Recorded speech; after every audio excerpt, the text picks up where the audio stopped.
계모에게 감금돼 락스와 찬물로 학대를 받고 숨진 경기도 평택 신원영군의 집에서 현장 검증이 실시됐습니다. 피해자는 비교적 차분하고 담담하게 현장 상황을 설명하고 재현했습니다. 눈물을 흘리거나 심경을 변화하는 것은 전혀 없었습니다. 경찰은 이들 부부에 대해 살인죄 적용 여부를 검토하고 있습니다.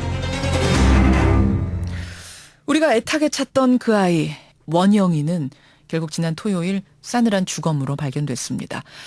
경찰 조사 결과 드러난 계모의 학대 행위는 상상을 초월하죠.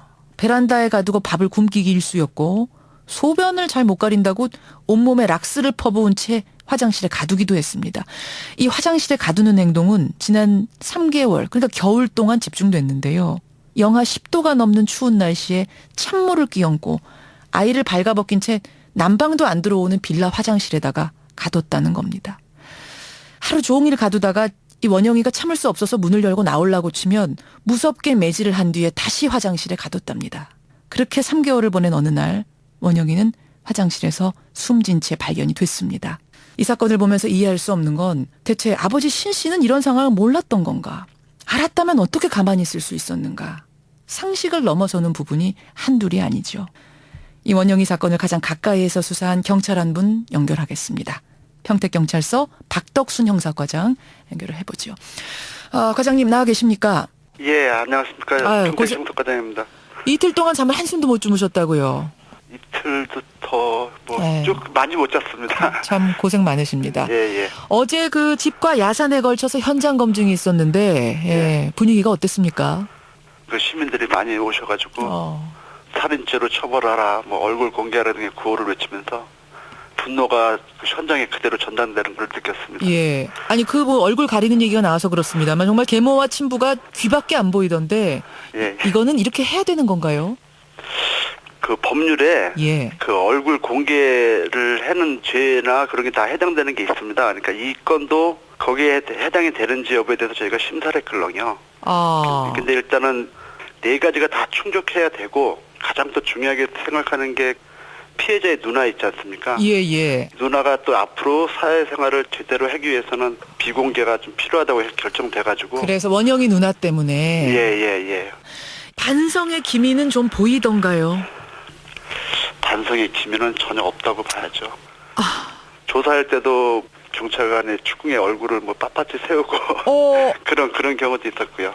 예. 반성의 기미가 없이 오히려 얼굴을 빳빳이 들었어요? 형사들 추궁에? 신부는 조금 그래도 반성하고 나중에는 잘못했다 그러고 했는데 예. 계모인 같은 경우는 뭐 전혀 반성의 기미가 없는 것 같았습니다. 지금까지 드러난 혐의는 지난해 1월부터 4월까지는 밥을 안 주고 베란다에 가뒀다. 또 예. 같은 해 11월부터 올 2월까지는 영하 10도의 날씨에 발가벗긴 채 화장실에 방치했다. 지금 이 두 가지 혐의던데 예. 아이도 숨진 상태고 사실 이건 증인도 없는 문제인데 이건 어떻게 밝히셨습니까? 1월부터 4월까지 그거는 그때 같이 학대를 당한 피해자의 누나가 있지 않습니까?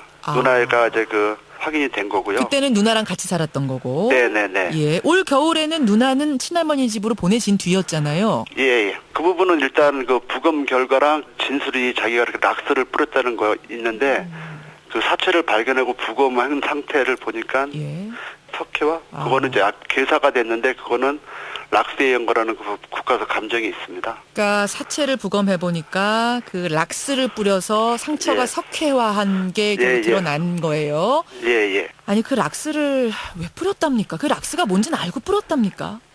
계모가 깔끔한 성격이었는데 특히나 그 남자 어린애들은 이제 소변을 넣다 보면 이렇게 잘못 이렇게 하지 않습니까? 흘릴 수 있죠. 흘릴 수 그러면 그 냄새 났다는 이유로 그냥 오줌을 쌌다는 이유로 그냥 뿌린 거죠.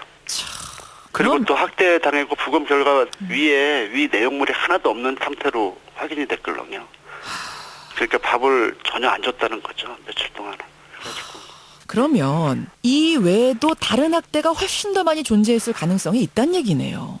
저희도 지금 그렇게 생각하고 있는데 왜냐면은 그 학생이 그 병설 유치원을 다닐 때는 건강한 편이었다고 했는데 그 사체 상태를 보면은 그 지방이 전혀 없는 걸로 나오거든요.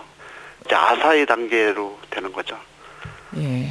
그렇기 때문에 학대 행위는 지금 드러난 것보다 훨씬 더 많았을 것이다 생각하고 수사 중이란 말씀이세요. 네네. 그 학대는 오로지 계모에 의해서만 이루어졌습니까? 직접적으로 학대한 거는 계모로만 지금 현재까지는 밝혀지고 있고요. 아이를 1년 동안 돌봐온 그 아동보호센터 센터장과 저희가 인터뷰를 했는데 계모를 만난 적이 있는데 옷차림이나 행동이나 도저히 아이 엄마로 보이지 않았다. 실제로 만나본 계모는 어떤 사람이었습니까? 평범하진 않죠. 뭐 머리나 그 옷차림 이런 거 봐서는 예. 일반 가정주부님들보다하고 좀 틀린 점이 좀 있습니다. 그 계모가 노래방 도우미 출신이고 이혼 전부터 동거했다라고 알려진 건 이건 보도된 건 사실인가요? 예, 그거는 사실이군요. 예. 그럼 노래방에서 만난 겁니까? 남편이 회식 자리에서 만났다고 그러니까요. 이혼이 완결되기도 전에 만나서 동거부터 시작한 아이를 예. 키울 준비가 안 된 부부였다는 걸 입증하는 부분이기 때문에 그 부분이 사실은 좀 중요한 부분이고 계모에게 정신적인 문제는 없었습니까? 글쎄요. 계모한테는 정신적인 문제는 좀 없었던 것 같고 저기 가정 환경이 예. 그 고등학교만 졸업하고 자기도 이제 완전 따로 살면서 저희가 뭐 수사를 하기 위해서는 나중에 이제 그 핸드폰 사용 내역도 다 확인하지 않습니까? 예. 근데 계모는 예. 그 남편 이외에는 누구하고도 전화 통화한 게 없습니다. 그러니까 아. 오로지 그 남자만 있고 사회관계가 완전히 뭐 단절된 사람이라고 그래야 되나? 그러니까 어떤 가족, 친척, 친구 아무하고도 통화 내역이 없을 정도로 예. 사회적인 관계를 전혀 형성하지 않고 예. 그 계모에 대해서 혹시 더 좀 특이했던 점 지금 기억나는 거 있으세요? 돈을 예. 엄청 많이 소비했는데 그 소비된 내용이 보니까 주로 이제 그 게임 아이템이라고 그러나 그걸 사느냐고 많이 소비했더라고요. 그래요? 어느 정도 나요? 게임 머니 사는데. 8개월 만에 근 한 6천만 원가량을.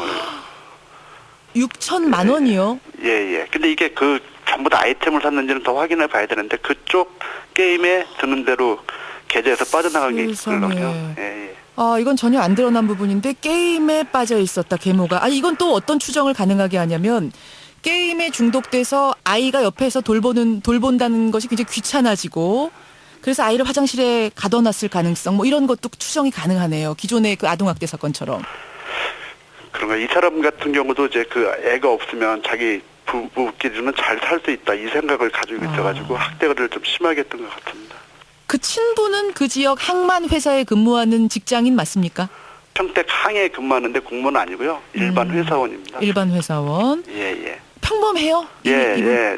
남자는 지극히 평범하고 뭐 월 수입도 한 500가량 되는 것도 그것도 맞는 거고요. 예. 아, 그 친부는 정말 몰랐답니까? 그 학대 사실을? 처음에는 이제 몰랐다고 그랬다가 알았다. 아니, 알았는데 왜 자기 친아들 아닙니까? 어떻게 그냥 뒀다고 합니까? 그러니까요. 저희도 그래가지고 수사하면서도 예. 남자를 더 많이 비난을 하고 그랬거든요. 어떻게 그럴 수 있냐고. 아니, 뭐라고 답해요? 그거 물었을 때 뭐라고 답합니까? 자기가 이제 그 아들한테 그렇게 얘기를 하면 계모가 더 난리를 친다 이거죠. 그리고 자기 없을 때 더 괴롭힐까봐. 힐까봐. 아니, 그러면 그 정도 상황이 되면 부인하고 자식 중에 누군가를 택했어야 되는 거 아닙니까? 저도 이렇게 제가 경찰관 생활 한 25년 하면서 예. 이런 아버지를 처음 봤거든요. 어떻게 이럴 수 있나. 그렇죠. 예. 아들이 그 화장실에 있는 상태에서 어떻게 거기서 자기 용변을 보고 그럴 수 있나. 참. 아니, 아이가 거기서 발가벗겨진 채 추위에 오들오들 떨고 있을 때 이 남편이 들어와서 이 아버지가 들어와서 용변도 보고 또 놓고 나가고 이랬답니까? 예. 저희들로서도 정말 어떻게 이럴 수 있나 하는 생각입니다. 또 하나 걱정되는 게 이제 원영이 누나입니다. 이 집에서 이제 원영이랑 같이 살다가 친할머니 집으로 보내져서 지금까지 키워진 건데. 네네. 근데 그때 왜 누나만 보내게 됐습니까? 누나가 먼저 나는 할머니한테 갈 거다. 예. 하니까 계모가 화를 내고 그 화를 낸 걸 보고서 원영이는 그냥 거기 있겠다고 그런 거다. 너무 화를 내니까 원영이는 예, 그럼 저는 나는 있겠다 이렇게. 예. 자세히 다 얘기하면 너무 눈물 날 만한 얘기가 많아가지고요. 눈물 날 만한 예. 이야기가. 참 강력 사건만 25년 해온 형사 눈에서도 눈물이 날 정도의 사건입니다. 이 부부에 대해서 살인죄 적용은 가능합니까? 네, 살인죄로 지금 의의를 하려고 하고 있습니다. 법률적인 용어로 뭐 자기냐 부작이냐. 예. 꼭 자기라는 거는 직접적으로 이렇게 하는 거고 부작이라는 거는 죽기 그냥 내버려 두는 거거든요. 그렇죠. 그럼 형사님 보시기에는 두 사람 다 살인죄 적용이 가능할 거다라고 보고 이제 검찰로 그렇게 지금 송치할 생각이세요? 생각이세요? 지금 그렇게 해가지고 법률 검토를 그렇게 해가지고 그렇게 할 예정입니다. 이 끔찍한 사건 수사하시면서 정말 이해가 안 갔던 부분을 하나 꼽으라면 어떤 게 이해가 안 가셨어요? 뭐 누구나 생각해서 어떻게 사람이 저렇게 저럴 수가 있나 이겁니다. 저는 딱 한마디는 그냥 야 어떻게 사람이 저럴 수 있나 어떻게 사람이 저렇게 잔인해질 수 있나 이거 하나입니다. 예. 알겠습니다. 고생 많으셨고요, 과장님. 예. 마지막까지 저 수사 잘 마무리 부탁드리겠습니다. 예. 감사합니다. 예. 원영이 사건을 처음부터 지금까지 이 수사를 해온 분입니다. 평택경찰서 박덕순 형사과장이었습니다.